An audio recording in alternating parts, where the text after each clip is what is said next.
Hello, we're in Malta, and to go over one item today, which is art origination from Victor Pasmore. Victor Pasmore was an English person who lived in England and Malta. His works are collected widely in Malta, as well as everywhere else. And we bought in England a collection of maquettes, and that's to use the words of Pasmore in his. We have a book in which he was interviewed, and he described the process of taking the original artwork and migrating it to the finished limited editions. And the limited editions include printer's proofs and artist's proofs as well.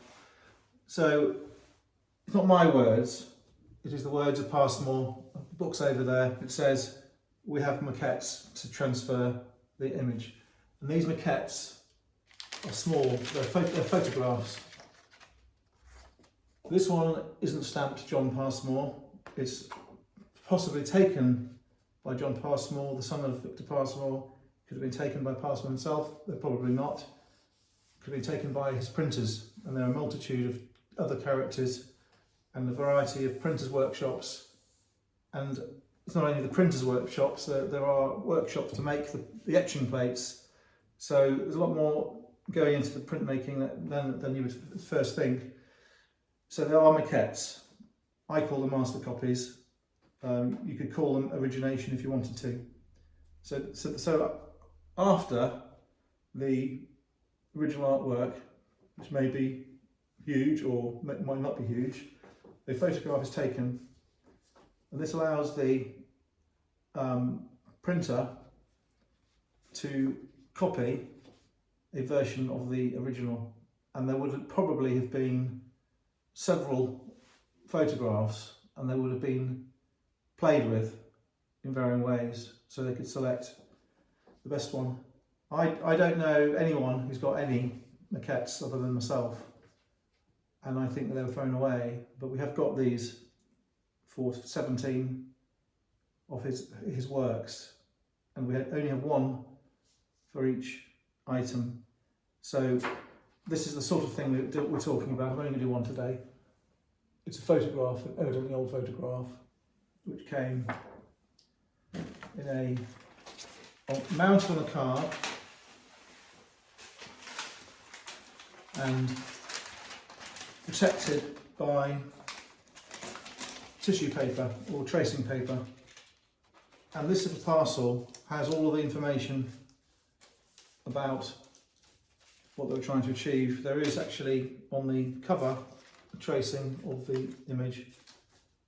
There is instructions of where to cut the original when they make the limited edition. There are instructions of which plates to use, what size plate to use, etc, etc. And all of them have different annotations. Some of them have got the stamp of John Pasmore. Some of them have the gallery label, the publisher in London, stickers on the back with their instructions. So the printing was a collaboration between the artist, the printer, the etching plate maker, the publisher, and obviously the customer. So we have these items, and they have, on top of the photograph, because it's a maquette,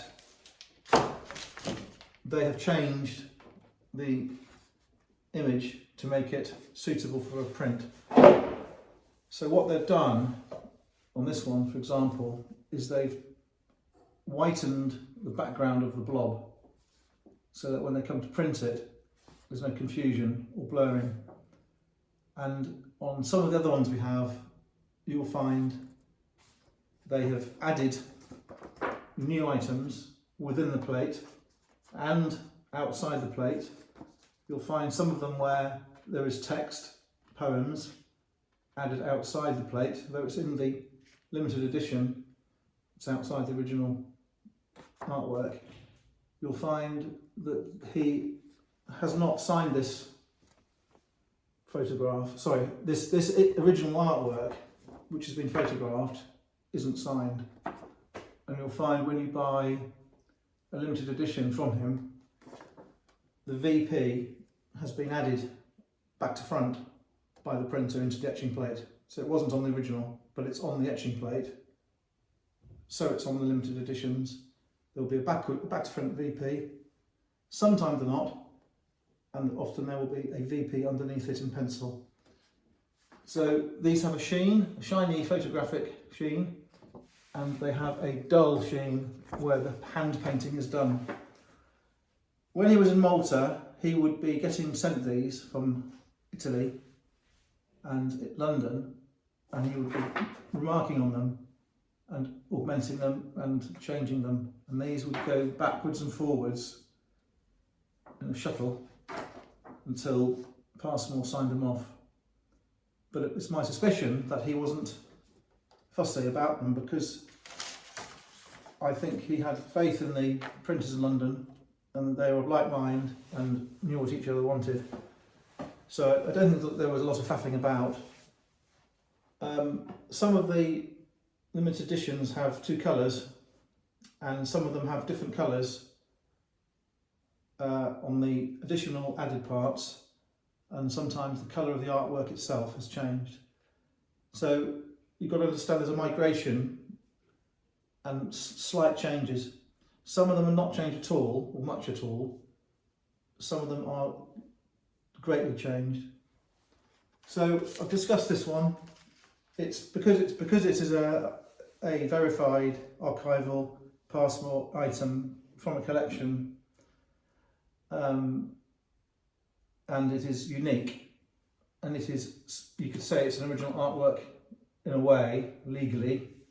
It's not really original artwork, it is a copy of original artwork which has been hand changed.